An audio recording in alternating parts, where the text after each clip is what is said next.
당뇨병은 감히 완치가 가능한 병이라고 할 수 있습니다. 이 영상을 보시고 부디 병원에 의지하지 마시고 스스로 당뇨병을 고치시는 여러분 되시기를 축복합니다. 반갑습니다. 건강행전입니다. 오늘은 당뇨병에 대한 이야기를 해보려고 합니다.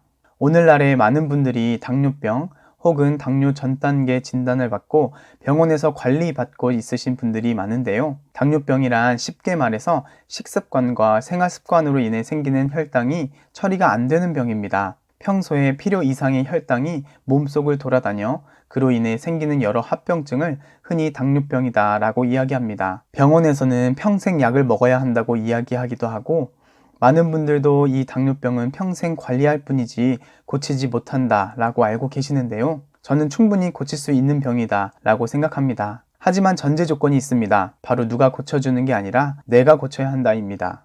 당뇨병을 고치려면 일단 혈당이 올라가는 이유를 알아야 하는데요. 그 이유를 크게 두 가지로 이야기할 수 있을 것 같아요. 첫 번째는 스트레스이고 두 번째는 음식입니다. 이 두 가지만 잘 이해하신다면 당뇨는 손쉽게 고칠 수 있다고 생각합니다. 건강행전. 그 중에서 첫 번째 스트레스를 먼저 살펴보도록 하겠습니다. 혈당은 곧 에너지입니다. 음식을 먹어 에너지를 보충하기도 하지만 스트레스 상황에 놓였을 때도 혈당이 올라갑니다. 등산을 하다가 곰을 만났다고 생각해 보세요. 그럼 극도의 긴장감과 엄청난 스트레스를 순간 받을 것입니다. 이때 우리 몸에선 코르티솔이란 스트레스 호르몬을 분비시킵니다. 코르티솔 호르몬은 혈당을 올리는 호르몬인데요. 혈당을 급격하게 올려 곰으로부터 도망칠 수 있도록 에너지를 만드는 것이죠. 곰을 만나서 불이 나게 도망쳤다면 스트레스로 올라갔던 혈당을 에너지로 태웠기 때문에 혈당이 안정화됐을 것입니다. 운동을 한 셈이죠. 하지만 문제는 오늘날에는 곰을 만날 기회가 없다는 데 있습니다. 오늘날의 스트레스는 만성적인 스트레스입니다. 일어나자마자 스마트폰을 집어들고 습관을 따라 네이버 뉴스를 열어 오늘의 죽일 놈을 찾습니다. 뉴스에는 온갖 안 좋고 자극적인 이야기로만 덮여져 있고 그걸 보며 스트레스를 먹으며 직장에 갑니다. 직장에서는 직장 상사에게 받는 스트레스가 있고 손님에게 받는 스트레스, 누구에게는 육아로 인한 스트레스, 자녀 문제, 부부 문제, 돈 문제, 관계 문제, 학업 문제 등등 수많은 스트레스가 곳곳에 있습니다. 이때도 스트레스 호르몬인 코르티솔 호르몬이 분비가 되겠죠. 혈당이 따라 오르게 됩니다. 혈당이 스트레스로 인해 하루에도 몇 번씩 올라갑니다. 그런데 이 스트레스를 해소시킬 만한 자신만의 방법이 없다면 아마도 몸에 이상이 생겨나지 않겠습니까? 여기에 더해 스트레스를 다른 방면으로 바라보는 지혜가 필요하다고 생각합니다. 좀 전에 스트레스는 곧 혈당을 상승시키는 것으로 이어진다고 했습니다. 그런데요, 여러분, 음식을 먹는 것도 혈당을 상승시킵니다. 이 말은 음식을 먹는 것 또한 스트레스가 될 수 있다는 식이 성립됩니다. 이런 정신적인 스트레스도 스트레스지만 혈당을 급격하게 올리는 음식들, 즉 초가공식품을 먹는 것도 우리 몸에는 스트레스가 된다는 말이죠. 정상적인 음식을 먹는 행위는 스트레스를 완화하는 데 도움을 주지만 저는 정상적인 음식이 아닌 단순당과 초가공식품을 아무 생각 없이 무분별하게 자주 혹은 많이 먹는 경우를 이야기하는 것이니 오해 없으시길 바라겠습니다. 급격한 혈당 상승은 우리 몸에 엄청난 부담과 자극을 주기 때문에 먹을 때 입에선 좋을지 몰라도 몸에선 결국 더 큰 스트레스로 다가온다는 말입니다. 게다가 이렇게 급격하게 올라간 혈당을 몸에서 빠르게 끌어내리느라 많은 양의 인슐린이 한꺼번에 나오게 됩니다. 이때 너무 많은 인슐린이 나와 오히려 몸이 저혈당으로 빠져 저혈당 쇼크 증상을 보이기도 합니다. 그럼 다시 단 것을 찾는 악순환에 빠지게 되는 것이죠. 혈당이 높아졌다, 낮아졌다 하루에도 몇 번씩 반복하게 되면 굉장히 예민하고 짜증을 내는 성격이 됩니다. 벌써 스트레스가 쌓이는 기분이 들지 않으십니까? 그러니 이런 초가공식품으로 허기를 달래시거나 습관적으로 드시는 분들은 오늘부터 보다 안전한 과일들로 대체해 보시는 건 어떨까 합니다. 건강행전.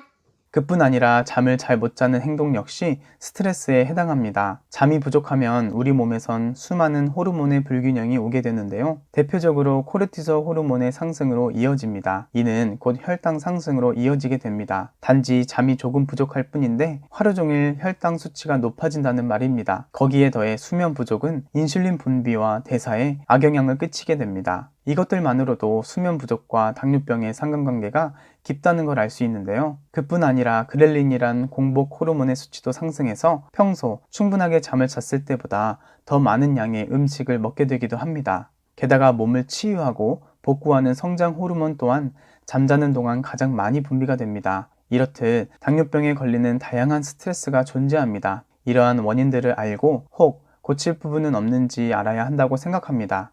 이 외에도 수많은 변수와 이유들이 있을 것인데 병원에서 주는 약 하나 먹는다고 당뇨병이 고쳐질 수 있을까요? 밑 빠진 독에 물 붓기라고 생각합니다. 오늘의 주제는 당뇨병이지만 당뇨병을 비롯해 고혈압, 불면증, 콜레스테롤, 심장마비, 뇌졸중, 치매, 암 등등 많은 질병이 이 만성적인 스트레스를 해소 못해 생겨난다고 생각합니다. 건강한 잣.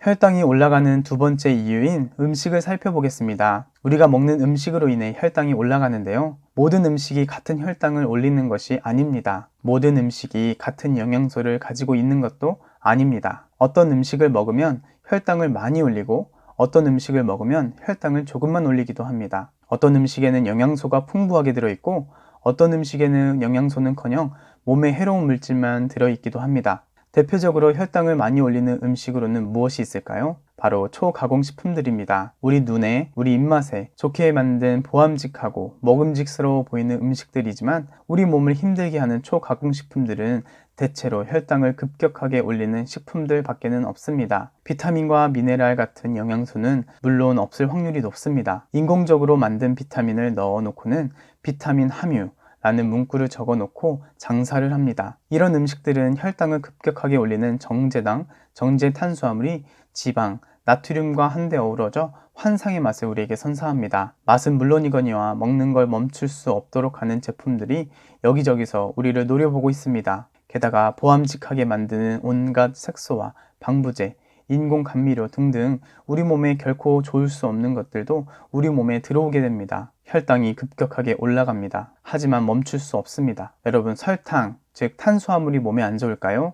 아니면 기름, 즉 지방이 몸에 안 좋을까요? 아니면 나트륨이 몸에 안 좋을까요? 이 세 가지 음식들이 서로가 서로를 맹공격합니다.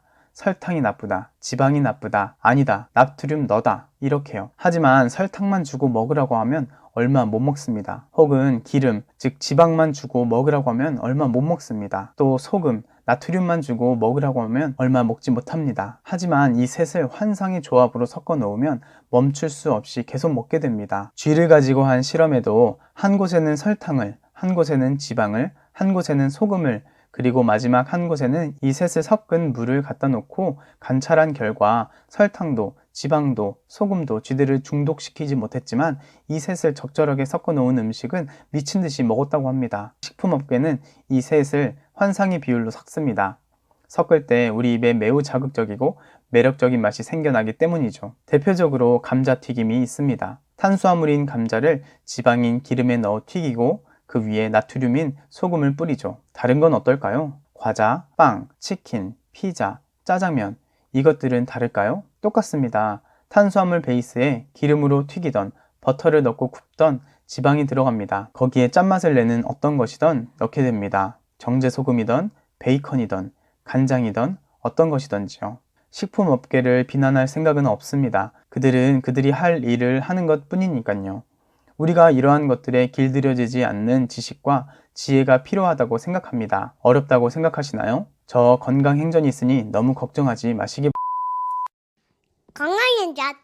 이렇게 본능에 충실해 입맛을 따라 음식을 선택하게 되면 실험실의 쥐들처럼 가장 맛있는 음식을 먹게 됩니다. 어느새 음식에 중독되는 것이죠. 아니, 음식이 아니라 음식이라고 할 수 없을 정도로 많은 변형이 된 제품이라고 표현해야 맞을 것 같아요. 이런 제품들의 문제점은 과식과 폭식은 물론 또 자주 먹게 된다는 데에 있습니다. 시도 때도 없이 혈당이 올라갑니다. 혈당이 올라가면 췌장에서는 인슐린이라는 호르몬이 나옵니다. 이 인슐린이라는 호르몬은 혈당을 끌고 세포 속으로 집어넣어주는 역할을 하는 호르몬입니다. 그럼 세포 속에 있는 미토콘드리아라는 곳에서 산소와 함께 이 포도당이 태워지면서 열을 발생시켜 힘이 나는 구조입니다. 최종적으로 에너지를 사용하는 것이 미토콘드리아라는 것입니다. 보일러 역할을 하는 것이죠. 정상적인 에너지 대사를 하는 사람이라면 전혀 문제가 되지 않지만 에너지 대사가 원활하지 않는 사람에게는 문제가 생기게 됩니다. 에너지 공급은 많은데 사용하지 않는 것이 바로 그것이죠. 다행히 오늘날에는 못 먹어서 에너지 대사가 안 되는 것이 아닌 너무 많이 먹고 안 써서 에너지 대사가 원활하지 않는 상황이 많습니다. 이걸 다행이라고 해야 하는 것인지 불행이라고 해야 하는 것인지 모르겠지만요. 어쨌든 물도 흐를 때 깨끗한 것처럼 에너지도 흐를 때 우리 몸이 건강하고 깨끗할 수 있습니다. 그럼 우리 몸에 에너지를 흐를 수 있도록 하는 방법, 즉 당뇨병을 이기기 위한 방법에는 무엇이 있는지 알아보도록 하겠습니다. 건강한 자. 첫 번째로는 단식입니다. 제가 추천하는 것은 유연한 간헐적 단식인데요. 많이 먹어서 생긴 병인 당뇨병을 가장 고치기 쉬운 방법은 덜 먹고 고치는 방법 아니겠습니까? 하지만 제가 간헐적 단식 앞에 유연한이란 단어를 넣은 이유는 당뇨병을 앓고 계신 분들 중 상당수가 영양소 결핍에 시달리고 계실지도 모릅니다. 많이 먹어서 생기는 병인데 영양 부족이라니 말의 앞뒤가 안 맞는 것처럼 느껴지실 수도 있을 것 같은데요. 정상적인 사람의 신장에서는 모든 포도당을 재흡수합니다. 포도당은 즉각 사용할 수 있는 에너지로서 가장 중요한 영양소 중 하나이기 때문에 우리 몸이 그렇게 하도록 디자인되어 있습니다. 그런데 혈중에 과다한 포도당이 신장으로 몰려들면 신장의 재흡수 기능을 압도하게 되는데 이때 재흡수되지 못한 포도당이 소변으로 빠져나가면서 중력에 의해 영양소들을 함께 끌고 나가게 됩니다. 그 결과 당뇨 환자에게 영양소 결핍이 심각한 경우가 많은 것이죠. 영양소 결핍이 심각해지면 몸 곳곳에서 삐그덕거리고 고장나게 되는 것입니다. 때문에 당뇨병을 앓고 계신 분들은 자기 몸을 잘 관찰하시며 공복 시간을 늘리는 유연한 간헐적 단식을 하되 몸이 힘들 땐 먹어주시고 안 먹어도 된다고 생각될 때에는 먹지 않으면 되겠습니다. 먹을 시간이 됐다고 해서 먹는 것이 아닌 몸의 상태를 봐가면서 단식을 하는 그런 유연함을 가지셨으면 좋겠습니다. 음식도 아무런 음식이 아니라 영양소가 풍부하고 혈당을 완만하게 올려주는 음식들로 대체시켜주기만 한다면 된다고 생각합니다. 식이섬유가 풍부한 모든 자연 음식들은 우리 몸의 혈당을 완만하게 올려주는 음식들이니 참고하시면 좋을 것 같아요. 모든 과일들과 야채, 견과류 등이 이에 해당됩니다. 건강한 자. 당뇨병을 이기기 위한 방법 두 번째로는 운동입니다. 모든 운동이 좋지만 저는 그 중에서도 근력 운동을 추천드리고 싶어요. 에너지가 들어오면 그걸 잘 사용해야 문제가 없을 것입니다. 우리 몸에서 최종적으로 에너지를 사용하는 기관이 있는데 바로 미토콘드리아입니다.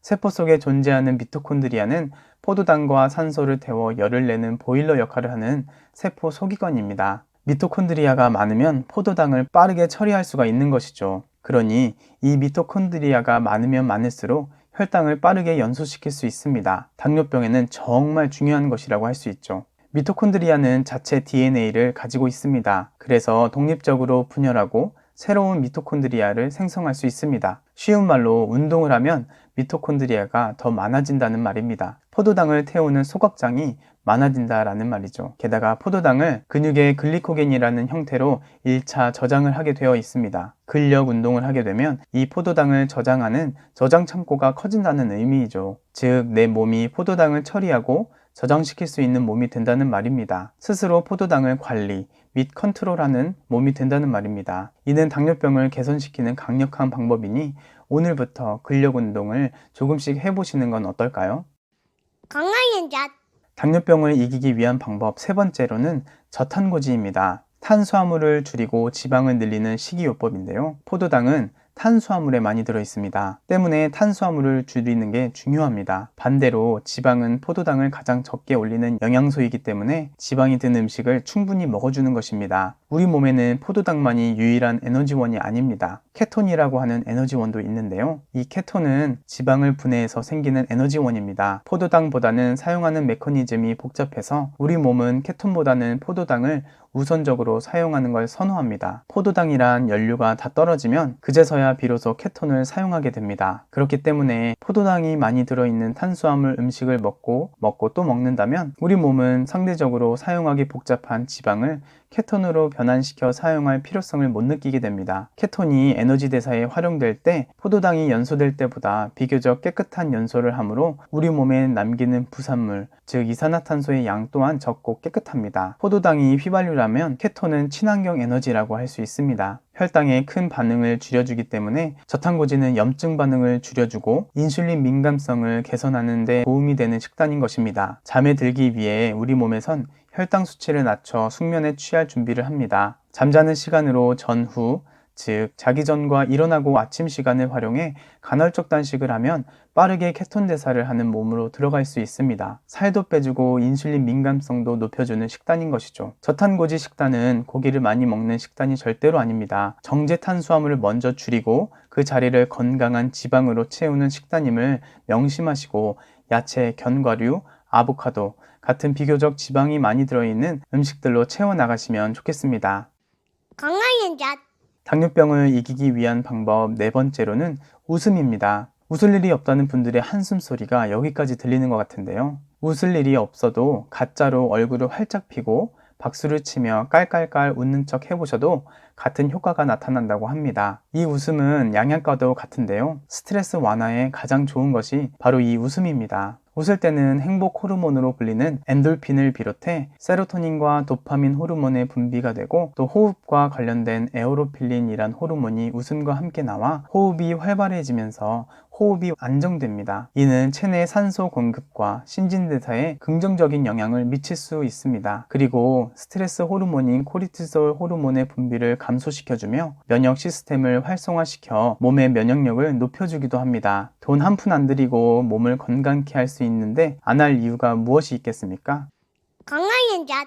당뇨병을 이기기 위한 방법 다섯 번째로는 충분한 수면입니다. 질 높은 수면을 말하는 것인데요. 요즘 잠을 잘 못 잔다고 하시는 분들이 굉장히 많습니다. 불면증에 시달려 잠 좀 편하게 푹 자보는 게 소원이다 라고 하시는 분들이 제 주변에도 심심찮게 보이는데요. 잠을 잘 자면 우리 몸의 호르몬 시스템이 안정을 찾게 됩니다. 스트레스가 확 줄어들고 자는 동안 몸을 치유 및 복구가 된다는 말이죠. 잠을 잘 잘 수 있는 간단한 방법 몇 가지를 소개해 드리도록 하겠습니다. 첫 번째로는 잠자기 최소 1시간 전부터 모든 전자기기들을 내려놓는 것입니다. 핸드폰이나 TV, 컴퓨터 모니터 등에서 나오는 블루라이트는 우리가 깊은 잠으로 들어갈 수 없도록 하는 파장이 나온다고 합니다. 그러니 적어도 취침으로부터 1시간 전부터는 모든 전자기기의 활동을 중단하시는 것을 추천드립니다. 두 번째로는 저녁을 기점으로 집안 조명을 어둡고 따뜻한 색의 전구색으로 바꾸는 것입니다. 잠을 오게 하는 호르몬인 멜라토닌은 빛에 취약합니다. 빛이 밝으면 멜라토닌 호르몬의 차단으로 이어집니다. 그렇기 때문에 집안 조명을 저녁 6시를 기점으로 어둡게 하고 자기 1시간 전까지 점차 어둡게 해서 최소한의 밝기로 맞춰 놓으면 숙면을 취하는 데 도움이 됩니다. 세 번째로는 아침 햇살 맞기입니다. 아침에 햇살을 보면 세로토닌이라고 불리는 행복 호르몬이 분비가 됩니다. 이 세로토닌이 약 16시간 뒤에 멜라토닌이라는 잠을 오게 하는 호르몬으로 바뀐다고 하니 아침에 좀 일찍 일어나서 아침 햇살을 맞아보시는 건 어떨까 합니다. 네 번째로는 노트 쓰기입니다. 잠자기 전에 하루 일과를 마무리하고 내일 할 일을 메모하는 습관을 루틴화 시켜보시는 것을 추천드립니다. 그날에 있었던 안 좋은 일이라든지 나의 감정들을 글로 적어보는 습관을 들이시는 겁니다. 혹은 내일 할 일을 적어 머릿속을 비우는 것입니다. 집안을 정리하듯 생각을 정리하고 어딘가에 적어놓기만 해도 숙면을 취하는데 굉장한 도움을 얻으실 수 있다고 생각합니다. 다섯 번째로는 공간을 분리하는 것입니다. 요즘엔 OTT 서비스가 발달되면서 거실에서 TV를 보는 대신 각자 방에 들어가 자기가 보고 싶은 영상을 시청하는 시대가 되었는데요. 침대에서 영상을 보고 잠을 자고 심지어 밥을 먹으며 일도 하고 무언가를 한다는 것이 우리로 하여금 잠을 못 자도록 만드는 안 좋은 습관이라는 말입니다. 때문에 침대에서는 잠만 자는 습관을 들이시는 여러분 되시기를 바라겠습니다. 여섯 번째로는 잠자기 4시간 전에 모든 음식물 섭취를 마치는 것입니다. 모든 장기가 쉬고 있을 때 숙면에 취할 수 있습니다. 잠에 든다는 건 대대적으로 쉬고 몸을 회복 및 청소하려고 하는 건데 장기들에게는 소화시키라고 야근을 시키면 당연하게도 몸에 부담을 주게 됩니다. 잠에 들기 위해서는 혈당의 수치도 낮아져야 깊은 잠에 들 수 있는데 늦은 시간 음식을 먹는다는 것은 이 모든 것들을 방해하는 방해 요소가 되니 참고하시기 바랍니다. 이 외에도 운동하기, 일광욕하기, 가볍게 따뜻한 물로 샤워하기, 방 안의 온도를 시원하게 유지하기 등등이 있으니 이 중에 실천할 것들이 있으시다면 실천함으로 숙면을 취하는 데 도움을 얻으셨으면 좋겠습니다. 건강한 잣. 오늘의 주제는 당뇨였지만 주제만 다른 걸로 바꾸면 모든 질병에 적용이 될 만큼 우리의 생활 습관과 식습관은 중요합니다. 뭐니 해도 건강한 삶을 살기 위해서는 우리 주 예수 그리스도를 믿는 것이라고 생각합니다. 세상을 살다 보면 상처를 받기도 하고 우울하기도 하고 자존감에 상처를 입기도 합니다. 오늘은 책을 한 권 추천해 드리려고 하는데요. 바로 과식의 심리학이라는 책입니다. 키마 카길 지음, 강경이 옮김, 루아크 출판사입니다.